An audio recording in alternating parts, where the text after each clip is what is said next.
Então eu acho o seguinte, ó, a nossa legislação é muito branda, mas o legal é não fumar maconha. Alô, geral, aqui quem fala é Benegão, o negócio é o seguinte.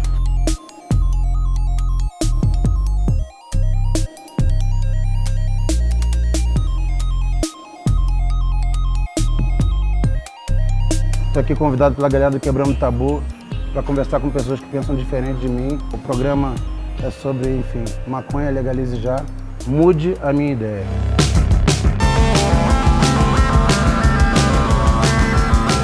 Ronaldo. Beleza, cara? Prazer em conhecê-lo. Prazer também. Tudo bem? Beleza, Camila. Olá. E aí, mano, Beleza? você tá bem? Meu nome é Carvone, é um prazer aqui ver. Beleza. Tá? Eu Vamos vejo nessa, você né? um monte de músicas fantásticas aqui e agora estamos aqui de lado a lado. Vamos nessa. Maconha legalize já. Qual a sua opinião, a sua ideia sobre isso? Particularmente, isso é uma condição minha, eu não sou a favor da legalização das drogas. Eu, durante 12 anos, como familiar, experimentei a situação de ter um familiar que era viciado, né, que tinha um vício. E esse período ele serviu para várias coisas para mim. O vício dele era em múltiplas drogas. Múltiplas drogas. Mas geralmente esse processo começa nas básicas, né? Que é o álcool e a tabaco, maconha, né? O álcool, tabaco. Também, né? Quando você convive com um ambiente de pessoas sofridas, que sofrem pelo processo, as famílias, e quando você convive com uma pessoa que passa pelo processo da dependência química, quando ela não consegue superar esse vício, você começa a ter algumas ideias, são ideias que você vai criando, né? Não isso, não aquilo, não aquele outro, e você começa a entender e conhecer um pouco mais. Não sou pai da verdade. Quem fuma, fuma, quem não fuma, não fuma. Eu vejo o aspecto jurídico, eu vejo o sofrimento da pessoa, eu vejo o que ela passa. Só para você ter uma ideia, uma vez eu estava na Riviera e duas meninas, elas foram comprar maconha na praia. Tem lá um lugar lá Riviera que... francesa. Não, Riviera aqui. Aqui. Aí a turma que vendeu já aproveitou e estuprou elas, deixou elas numa situação difícil. Então a gente fica preocupada com a criatura humana que está nessa dependência. Sim, mas aí no caso também, se a pessoa está num lugar complicado exatamente por isso, a coisa da legalização seria o antitráfico, né? Seria a coisa que enfraqueceria o tráfico de drogas, que não deixaria a pessoa numa situação de risco dessa, assim, de ir para um beco e de ir para uma boca de fumo e tal. Ao contrário, a maconha é gozada. Ela tem uma série de situações que elas vão sendo cada vez mais agressivas. Tem o problema também da pessoa começar na maconha e for crescendo. Mas na verdade também essa coisa já foi combatida. Fala que o que mais começa como pontapé inicial, que puxa, vai para as outras, né, seria o álcool e o tabaco. Eu acho que essa é uma trajetória complexa, interessante, porque eu sei que a temática é legalização, acho que a nossa população está assim, preparada para esse salto. Sim, primeiro teria que descriminalizar antes. Exatamente. A descriminalização seria o primeiro passo. Isso já é uma confusão danada para acontecer, exatamente. Só que aí a gente aprendeu algumas coisas com essa discussão da caminho. descriminalização, né? Porque eu acho que com a grande falha que foi o fracasso da guerra às drogas, Sim. né? E a gente viu que o Brasil aumentou o encarceramento, feriu uma série de direitos humanos. Foi uma questão bastante complexa, inclusive bastante complexa, porque a gente viu uma distorção muito grande. E o poder fica na mão da polícia, que infelizmente não é uma entidade confiável, a polícia militar, porque o caso de corrupção, enfim, de abuso de poder eterno, enfim, e que ela tem poder de juiz, né? Então isso ajudou muito. Eu fiz alguns trabalhos em cadeia também e vi a quantidade de gente que foi parar lá por um galho. Eu vi outro dia um artigo muito interessante falando sobre a descriminalização, que falando que do momento que descriminalizar haveria até uma redução de consumo, porque o cara se sentiria mais à vontade. Eu também não acredito nisso, na minha visão. E até ele fala assim, quando você acha que quando você descriminaliza, você permite que haja uma racionalidade na atenção com as pessoas. O que eles estão querendo descriminalizar exigiria um controle, uma política pública tão perfeita que nós, infelizmente, não temos até o momento. Entendeu? Nós temos um problema local, brasileiro, de política pública. Né? Se nós tivéssemos uma política pública assertiva, nesse momento, eu diria para você, eu sou contra. Porque eu não acredito que se o Brasil avançasse mais um pouco, de repente, na questão estrutural... Pode ser que isso pode acontecer um dia, mas a estrutura nossa, ela é totalmente... Ela não permite que você faça... a própria saúde pública é complicado. O que eu acho importante, na verdade, assim, respeito todas as opiniões, mas eu acho importante a questão de ser discutido com clareza, né? Assim, mesmo que a gente está fazendo aqui de forma civilizada e tal, e que as pesquisas saiam, que se possa pesquisar no Brasil para poder provar e ver tudo, todas as coisas, exatamente. Quem pode, quem poderia, quem não poderia consumir, o que aquela substância traria para tais pessoas e para outras não, dependendo do organismo e tal. O que eu acho clássico, assim, também, de repente, dessa pesquisa sobre a legalização que teve, que muita gente, como a gente estava falando antes, tem esse lance de botar legalização e liberação juntos, sacou? Você bota legalização na maconha, cara, não, vai liberar, quem tá maluco? Sendo que a legalização é o que você bota com regras e com, enfim, com legislação sobre o assunto e também sobre várias coisas. E a liberação, no caso, não existe em lugar nenhum do mundo, que seria liberou geral, né? Tipo, a pessoa compra que nem chocolate na rua. Não é assim a ideia. Eu sou a favor, porque eu acho que assim, era uma coisa que ia gerar muita capital pro país em si. Tem esse tabu, né, de tipo, porque vai viciar, não sei o que, só que vem de cada um. O cigarro tá aí, fuma quem quer, e fora que pode ajudar em vários tratamentos de várias doenças diferentes, várias coisas. Eu acho que seria muito bom. Eu sou a favor. Porque ela é boa, né, pai? Pode proibir o tanto que for, mas vamos fumar do mesmo jeito. Eu sou contra, porque não existe controle. Só por isso.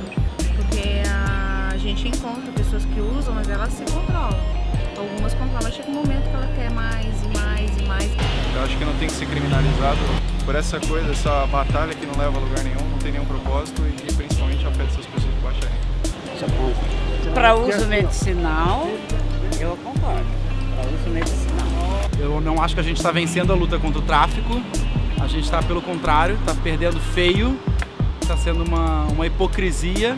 Então eu sou a favor da descriminalização com regulamentação. Obviamente também para impostos, né? Arrecadação de impostos, que o Estado está perdendo muito. Vamos imaginar um coitado, uma pessoa que está fumando maconha. Eles podem enquadrar você também no 33. Olha, vamos conjugar o verbo lá. Eu estou fumando maconha, tá bom, eu sou um dependente químico. 33 é o tráfico, né? Mas se eu der para você fumar e der para ela, e der para ela, e der para ela aqui, eu estou traficando. É fácil. Isso eu já acho demais. Né? Mas tá se bom. Você, a pessoa está rodando cigarro, você já traficando. Isso, não pode. Mas é perigoso. Então o que eu falo? Ele vai ficar preso, porque esse tipo de processo, se der um 33 nele, até ele ser ouvido pelo juiz, até fazer prova. Então você fica à mercê de um monte de crimes terríveis aqui que pode acontecer. E está tipificado. Não vai abaixar coisa nenhuma, ninguém vai liberar esse tipo de coisa. O que vai é agravar. Vai legalizar. Legalizar. Nunca é ideia. Mas vamos legalizar então, aí o traficante vai continuar do mesmo jeito, ele vai vender maconha melhor, vai fazer uma estrutura. Olha, o traficante é uma peça, é uma desgraça que a gente tem aqui. O traficante, na verdade, você tem que saber que quem está no morro e na favela é o cara do varejo. Isso. Tipo assim, se você também. acha que aquele cara ali está ganhando os bilhões de dólares que a parada faz, você está enganado. Então, tipo assim, a coisa, na verdade, assim, os caras estão em grandes prédios, grandes condomínios, estão lá e estão todos com costa quente de político, tanto que agora no próprio avião do presidente foi achado aí, então. Enfim, uma quantidade gigante de cocaína que eu duvido que se eu passasse lá com um alfinete para querer espetar a bunda dele, eu não ia conseguir passar. Já estava preso e morto. Então, assim, o clássico dos estudos mesmo mundiais sobre isso é que o que puxa mesmo não é a maconha. Por exemplo, puxar cocaína é álcool e cigarro, que são coisas que estão ali. A indústria do cigarro, por exemplo, dá um prejuízo de, nos últimos estudos, 57 bilhões mais ou menos para o SUS. O que acontece, né? A gente começa uma discussão importante a respeito da lei de drogas no Brasil, na medida em que a política que a gente vem adotado de guerra às drogas, no sentido de erradicar o problema, erradicar as drogas, trouxe uma contramão muito grande, né, na forma como o ser humano estava sendo encarcerado, né, e nesse encarceramento, um encarceramento absolutamente seletivo, né, de uma população periférica, né, negra, pobre, e que feria uma série de direitos humanos, né, um aumento importante das doenças nos presídios, é uma população que aguarda um tempo enorme para ser julgada. Qualquer coisa, ali. Às vezes nem é julgada. Eu vi isso, às vezes nem é julgada. Num presídio dos que eu trabalhei, eu vi muita gente que está lá, exatamente isso, assim. Como a pessoa não tem recurso, não tem nada, e a pessoa está lá, além de ser presa por questões que não fazem sentido nenhum, ainda tem a questão clássica de que aquele caso da pessoa fica meses ou anos para a pessoa poder sair dali, ou a pessoa fala, desculpa, errei. Com isso tudo, né, a gente veio discutindo e abrindo para a sociedade no primeiro tempo, assim, o que seria essa descriminalização, o que seria descriminalizar as drogas. Então as pessoas entenderem que hoje a lei como que é essa 11.343, que é lá de 2006, é uma lei que ela continua prevendo uma pena, continua sendo crime, né, portar substâncias ou plantar, enfim, maconha ou outras drogas. Entretanto, ela não era mais punida com pena de prisão. Ela deveria partir para uma penalização a partir de medidas socioeducativas, né, ou multa, enfim. Cesta básica. E os juízes deveriam ter, inclusive, pela lei está previsto que equipes multidisciplinares fazendo cuidado dessas pessoas. O que a gente foi ver na pesquisa que a gente fez no Brasil todo? Não acontece. A minha preocupação de verdade é o seguinte, a posição dele aqui é que ele acha que se o álcool, se o cigarro é liberado, por que não a maconha? Isso daí, todo mundo pensa isso daí. Legalizado, tá bom. Vem lá, nós compramos cigarro. A mesma coisa que eu chegar, você trabalha com lei, você é advogado. Eu falar que tudo mas nós estamos liberado e que não tem lei. Nós estamos de falar no nível que a turma entende. Se eu falar difícil aqui, eles não vão entender. Não, mas isso aí já é errado, porque isso é que causa confusão na população. Por favor, você que é o cara de advogado, você tem que falar sobre legalizar. Porque você é o cara da lei. Então eu acho o seguinte, ó, a nossa legislação é muito branda. Mas o legal é não fumar maconha. E se é dependente, vai se tratar. Mas sabe por quê? Tem 5 mil Porque vai anos passar. já, cara. Mas tá bom, mas tem que tratar. E outra coisa, eu vou mais além. Ela é legal para a parte medicinal. Então você não é a favor de nem descriminalizar? Eu acho de verdade descriminalizar, tipo, você acha que a pessoa que usa tem que ser presa mesmo? Não, também não, tem que tratar. Não é caso de prisão, é caso de internação para desintoxicação. Não faz sentido esse assunto, ele está na alçada da justiça. E se as pessoas entendessem que o uso de substâncias e suas consequências negativas, elas deveriam estar sendo cuidadas do aspecto da saúde, no sentido, eu estou falando, obviamente, do uso e implicação à saúde, porque esse é um assunto que abrange cultura, segurança pública, né? Enfim, política, é um assunto de toda a sociedade. Mas do ponto de vista do médico, atrapalha muito. Por quê?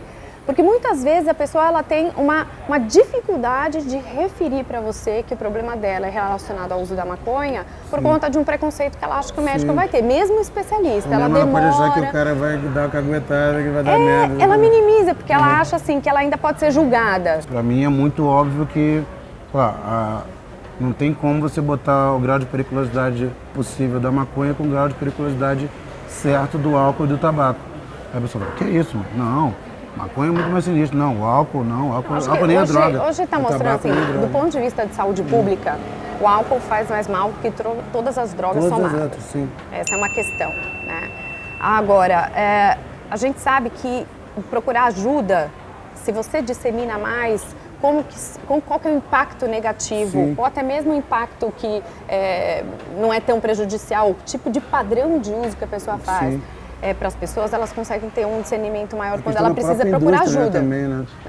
Eu tenho certeza que não. O uso de maconha não é a porta de entrada para nenhum tipo de droga. A porta de entrada para qualquer tipo de droga é a vontade. Se a pessoa não tem uma cabeça boa, ela não vai parar só na maconha, ela vai para outra, vai para crack, vai para, enfim, para outras drogas mais pesadas, procurando alguma coisa que ela acha que vai achar e não acha, então não acho legal. Mas se a pessoa tá bem, eu acho que não teria problema. Sim, eu acho que é o álcool também. A maioria das pessoas já começam bebendo álcool, sei lá, pessoas com idade, pouco a menos com idade, já começam a beber álcool. Não acho a maconha tão nociva assim. O álcool realmente eu acho que a longo prazo é pior do que maconha. Eu acho que a porta de entrada é você.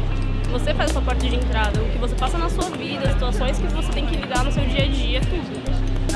É muito do seu emocional também, de você querer fugir da realidade e você procurar, tipo assim, coisas que vão te tirar dessa realidade. Tem gente que procura, tipo, no crack e coisas do tipo, para sair dessa realidade, né? Para o jovem, há também uma banalização dessa discussão. Sim. A gente da saúde, a gente vem discutindo muito a questão de tomar um cuidado. Quais são as situações que vulnerabilizam mais o jovem usuário de substâncias? E eu acho que uma coisa que pode agregar um pouco assim a nossa discussão é que, e também para esse despreparo de uma legalização, Sim. com a falsa também ideia por trás de que a gente está falando em legalização porque é uma substância que não traz nenhum problema para ninguém. Não, isso não tem né? como, exatamente. Isso Mas já foi. Sim, já foi. Então a gente vem tentando né? posicionar assim, o que os estudos estão mostrando? Assim, tem uma grande parcela de pessoas que fazem uso que não tem problemas, mas Sim. quem são essas pessoas? Então a gente tem visto assim, metade deles, né, um quarto primeiro, faz uso é esporádico, não tem problema nenhum, o cara curte, ele começa a usar mais tardiamente, Sim. não faz uso de outras substâncias. O cara trabalha em trabalhos normais, formais. E tá tudo bem. Sim. Tem uma outra parcela que também é um montante grande de usuários que usa, que a gente chama que são 50% dos usuários, além desses 25% que não tem problema nenhum, mas que faz um uso super esporádico e começou tardiamente, tem um grupo que também começou a usar mais tarde, usa de vez em quando, não é um cara frequente, e que ele tem um problema, não exatamente com a maconha, mas com o uso abusivo do álcool. Sim. Ele faz um uso combinado, Sim, que também é uma coisa que a gente vem discutindo, que o uso combinado é algo bem problemático. Sim. E aí vem sim, né, uma porcentagem de pessoas, que a gente coloca em torno de uns 25%, que esse é o problemático, porque é um cara que começou a usar super cedo, que bebe junto, que fuma tabaco junto, que usa com frequência em grandes quantidades, aí ele veio apresentando problemas cognitivos. O que se diz muito sobre, no caso, alguns especialistas estão adotando de falar as maconhas, não a maconha, né? Porque são tantos tipos diferentes que causam coisa, exatamente. Então, tipo assim, na verdade, o que as pessoas consomem que dá toda essa confusão, várias vezes são coisas que são, tipo, misturadas com coisa bizarra. Skunk, tudo. Ou misturado, pode misturar com crack, pode misturar com qualquer coisa que quiser, porque é um negócio completamente bagunçado, diferente, na minha opinião, da coisa como seria, tipo, legalizado, tipo, de ter a coisa, pessoas de tal idade até tal idade não podem consumir, pessoas que tenham, sei lá, se for alguma coisa com mais CBD, a pessoa que tem possibilidade de depressão com menos CBD ou possibilidade de, sei lá, psicose, sei lá o que, com menos THC, enfim, por aí vai. Mas uma coisa clássica eu vejo isso, e eu entendo essa parada. Isso todos os especialistas, proibicionistas ou antiproibicionistas, veem que o uso na juventude é treta. Então, talvez a grande bandeira para a gente defender, entendeu? Sim. E tem uma coisa mais interessante, se uma pessoa não usou, isso é real. Se o cara não usou maconha até os 25 anos, 26, dificilmente ele começa depois. Pode crer. A relação que as pessoas têm com a maconha, e a gente está falando aqui sobre várias questões, científicas e tal, não sei o quê, e coisa que você trabalha com isso também, que é uma coisa importantíssima do seu dia a dia, mas várias vezes tem a questão do preconceito, o loucaço lá dos anos 30, 40, que quando rolou o lance da proibição brutal, que aquele negócio, o cara fuma maconha, o cara vai matar todo mundo, o cara vai assaltar banco e tal, exatamente, que é uma coisa que, com várias propagandas mentirosas, bizarras, que foram ficando no subconsciente ali. E daí, junto com isso, a questão de o cara falar, porra, o cara é maconheiro e tal, e é um negócio assim, sinistro. E o cara fuma tabaco, tá tranquilo ali com o tabaco, tá tranquilo com a bebida, e na verdade são coisas consideradas piores, né? Das recomendações, assim, como toda droga, o mundo está caminhando para alguns nortes em relação a isso, né? Em primeiro lugar, a abstinência de qualquer substância sempre vai ser o comportamento que vai ajudar a pessoa a não se preocupar com os riscos. Então, é o comportamento que mais previne risco, obviamente a abstinência, seja do álcool, seja da maconha, ou seja de qualquer droga. Né? Em segundo lugar, a idade que a pessoa começa. Quanto mais tarde, isso vale para o álcool, isso vale para a maconha. O indivíduo começa a beber, que já está com o sistema nervoso central formado, e com a sua personalidade, e com a motivação que ele faz uso daquilo. Quer dizer, não é para abrandar a ansiedade, para abrandar problemas e tal. Então, isso traz um ganho muito grande. Proibicionistas e antiproibicionistas estão chegando nessa conclusão junto mundialmente, que tem esse lance mesmo da galera mais jovem, que tipo, tem que ser depois dos 18 e tal. Que é para o cara adulto, né? Frequência e quantidade sempre é um problema se a pessoa, né, faz um uso, de novo, da maconha, de qualquer droga. Aquele cara que desenvolveu o problema, então, para ele, a recomendação dos estudos, tal, é então você tomar cuidado para não usar. Maconha fumada é mais prejudicial que outros modos de uso. Com certeza, porque tem a combustão do papel que dá aquela coisa que... Então, para as questões pulmonares. Exatamente, que é a grande treta, exatamente. Então, é algo que tem que ser levado em consideração também. Com certeza. Famílias de pessoas que têm histórico forte para desenvolver doenças esquizofreniformes e tal, já tem um alerta. Já tem um alerta e fala, cara, você não pode. Você não pode, né? Porque não é que maconha dá esquizofrenia, mas os estudos estão mostrando que ela a deflagrar uma coisa que já está ali. Pode ser antes na vida e de um jeito mais grave. Exatamente. Você encontraria muitas pessoas dentro de restaurantes e lugares assim, que as pessoas não toleram a maconha, usando a maconha como afronta. Vai ser um carnaval fora de época, né? Teriam atos reacionários total. A gente ia sentir muito isso, ia ter uma dificuldade, ia se tornar... surgirem dois polos completamente opostos. Eu acho que a gente teria, sim, guerras. Não seria fácil, o traficante não ia facilitar, não ia ajudar. Mas, a partir do momento em que existiria um plano de regulamentação e descriminalização, em tese, o governo também teria um plano de contenção desse efeito colateral da violência. Nada mudaria. Tipo, no sentido de o consumo, assim, eu acho que as pessoas têm vontade de experimentar, elas não teriam vergonha de experimentar e tudo mais. Mas eu não acho que, caralho, a galera ia começar a usar aqui na rua, assim, vamos sentar ali na rua e fumar maconha na frente de todo mundo. Eu acho que não seria assim, não. Mas a maconha causa mesmo danos irreversíveis? A conversa é contigo, diga.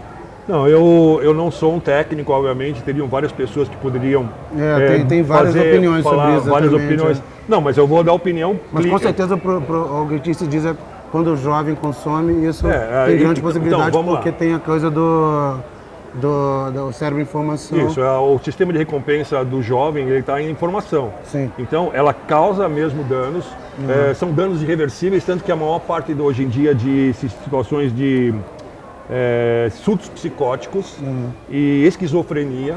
Tem um trabalho feito pela Java que o Dr. Ronaldo Laranjeira, inclusive, colocou a disponibilidade, que mostra que o problema nos jovens, particularmente, quando eles começam a usar antes do tempo, o processo o dano é irreversível. Eles têm o que se diz é que a maconha não causa isso, a psicose e a parada, mas dependendo da pessoa, ela pode disparar dependendo da coisa de THC, CBD e tudo mais, ela pode disparar muitos anos antes esse... Não, mas a verdade, Benegão, conforme o cara vai usando, ele vai fazendo uma mudança nesse processo dele e ele entra em surto psicótico em algum momento ou numa esquizofrenia. Então, isso sim, mas o que eu digo é que os estudos dizem sobre a questão de falar que ela em si, a maconha não causa o surto, mas ela pode, se a pessoa tem predisposição. O uso precoce causa essa predisposição para que o surto se pronuncie, entendeu? É isso. Sim, exatamente, então, mas não é causado por ela, mas foi ela que trouxe. Ela tipo, trouxe antes a parada. Então a maconha,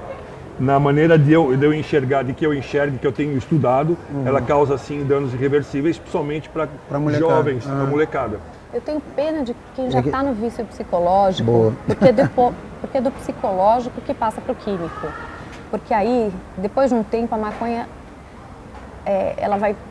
Não vai. Ela não vai estar dando aquela onda boa, ela não vai mais estar acalmando a pessoa, e aí a pessoa tenta outras coisas. Putz, não, eu acho o seguinte, eu não tenho pena, eu acho que a gente tem que... O que você acha sobre essa questão que ela está falando sobre essa coisa da... De primeiro ela usar como uma bengala... E não fazer mais efeito, tipo, não sei o que...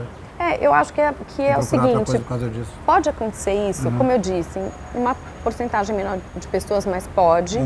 eu acho que, como tudo que adoece em saúde mental, as pessoas até falam, pô, eu tenho pena na hora que vira e aí ela pode estar buscando outras coisas. A gente não estigmatiza, né? Eu acho que assim, é possível, é passível de que o sofrimento mental aconteça, seja pelo uso de substâncias, seja uma pessoa deprimir ou ter problemas de saúde mental independente do uso de substâncias. E se ela tiver, né, e se ela passar a não mais fazer uso porque ela quer encontrar uma melhora aí para um sofrimento e tal, ela pode encontrar ajuda e medir isso e sair melhor dessa situação até do que ela entrou, sim, né? Com certeza. E eu acho que essa é uma mensagem interessante, porque é o seguinte, nem tudo é sintoma, né? A gente vive numa sociedade que tem um mal-estar e o mal-estar é normal. Então, viver é dureza, né? A Clarice Lispector falava, a vida é um soco no estômago. Sim. Por quê? Porque todo dia é uma batalha, né? Sim. E as substâncias, elas estão aí, elas fazem parte da humanidade. Fazem parte da humanidade há milênios. Desde que o homem existe, né? Então, a gente sabe disso. Incentivar é uma distorção. Sim, mas porque a gente não incentiva nada. Mas aprender a conviver é fundamental. Aprender a conviver e aquele que usa, conhecer, ter um conhecimento maior de quando aquilo pode trazer problemas. E se a pessoa antes fazia assim para obter um efeito e tal, e de repente ela se vê tendo um problema com aquilo, hoje tem muitos profissionais preparados, não é só eu sou psiquiatra, mas tem psicólogos muito preparados, tem psicanalistas, tem ajudas públicas, que aumentou muito, né, a possibilidade da pessoa encontrar uma saída para isso. E ela vai encontrar outras possibilidades. A pessoa que é dependente, de verdade, eu entendo que é doente. É doente, ele tem que se tratar. Porque, na verdade, tudo que é errado, tudo que não dá certo lá, tudo... Olha, deve ter... Para eles fazerem uma lei dessa há tanto tempo, que não quer que a maconha é um negócio sério lá, não é de hoje. Mas hoje não existia, já tinha lei para isso. Era muito mais sério. Não, na verdade, assim, a lei... Começou, tipo, sei lá, anos 30, 40, pelo mundo todo, mas tá bom, mas baseado em muita informação mentirosa. Que, tipo, o cara vai... A propaganda clássica que tinha mais conhecido é que o cara ia fumar maconha e o cara matava a família dele inteira e o cara assaltava banco. Não é lógico que não é assim, mas a propaganda era essa. Eu não sou dono da verdade. Se legalizar, o que a gente espera de verdade é que para vender tem a receita médica, ele vai comprar como se fosse um remédio controlado, vai utilizar e a gente espera que faça com bom senso. Ninguém está dizendo aqui que se liberar, a gente vai estar junto. Legalizar. Aqui. Legalizar. Esquece liberar, pelo amor de Deus, cara. Você é advogado, não faça isso. Olha, pensa numa coisa. Mesmo que as pessoas não entendam, você tem que começar a entender. Quando você chegar e ficar devendo dinheiro por droga, não, mas aí, ou matarem teu filho por isso daí, o cara vai ficar puto da vida. Não existe isso. Ah, mas ele vai vender sempre. Olha, você agora não dá porque não tem. A nossa maconha é muito melhor. Ela tem não sei o que, mas não sei o que lá. É muito pior, pô. E outra coisa, é muito mais fácil. Não, é que tá. Porque o legalizado, na verdade, ele tem controle. Tem controle, a pessoa sabe, a pessoa sabe quando foi plantado, a pessoa sabe se está na validade. Tudo está como qualquer produto, como você tem uma coisa, tipo, o cara tem intolerância à lactose, o cara tem que saber lá que está escrito. O produto tem lactose, isso faz parte da legalização. Se você não tem, a coisa não está legalizada, vira-se Deus dará, que dá isso aí, que dá as pessoas comprando em boca, que dá a pessoa fazendo das piores qualidades possíveis e se envenenando mesmo. Olha, né? eu fui na Holanda e entrei num lugar que vende droga. Aí eu já perguntei pela maconha lá, que é o mais... Né? Não, que vende maconha. Aí eles já apresentaram maconha, cocaína, apresentaram todo um monte de coisa. Apresentaram cocaína. Podia comprar tudo. Agora vocês não vão acreditar, eu nem fumo, né? Aonde? Um cara deu uma baforada de maconha em mim, eu perdi o caminho de casa. Eu não sabia nem onde que eu estava, foi divino, meu. Eu não sei se a primeira vez é assim, mas eu não sabia nem sair de lá. Então eu sinto o seguinte, olha, se a gente tem que fugir, foge com uma namorada, aí sai com o namorado, se vira, toca a vida, meu. Nós temos que crescer. Na verdade, não adianta essa coisa de poder ter ideias diferentes juntas no mesmo lugar. Para mim é o que vale. Se não adiantava eu ter aqui do meu lado exatamente quem concorda 100% do que eu estou falando, e não vai somar em nada. E tudo tem que ser falado de forma racional, né? Porque esse debate é um debate que vai muito de emocional também. A gente tem que aprender a deixar... Para por ideologia. Exatamente, tem que deixar o emocional de lado e ir para o racional e aceitar tantas coisas, tipo... Porque às vezes tem esse lance também, não sei o quê, não tem nada faz mal. Lógico que vai ter coisa que vai fazer mal. Mas tem que ser conversado, né? E falado. Não dá para fantasiar nem para o bem nem para o mal, né? quando todo mundo concorda com alguma coisa, é porque tem alguma coisa errada. Né? Sim, todo mundo junto, todo mundo junto. Então, o discordar faz parte desse crescimento teu, né? Até, inclusive, a tal da democracia é feita disso. Se fosse nessa linha, né? Olha, se for, como você fala, assim, acertada essa situação, e a droga liberada, legalizada, eu vou estar junto aqui, eu vou estar junto para cumprir. Olha, eu vou ficar feliz se legalizar e tiver um lugar para ver, um ponto de lugar que a pessoa possa pagar e ter uma mercadoria de qualidade. É isso aí, meu irmão. Aí tu falou. Valeu, Daniel. Valeu. Obrigado, Benegal. Obrigado por tudo, viu, cara? Valeu, meu irmão. Legalize já.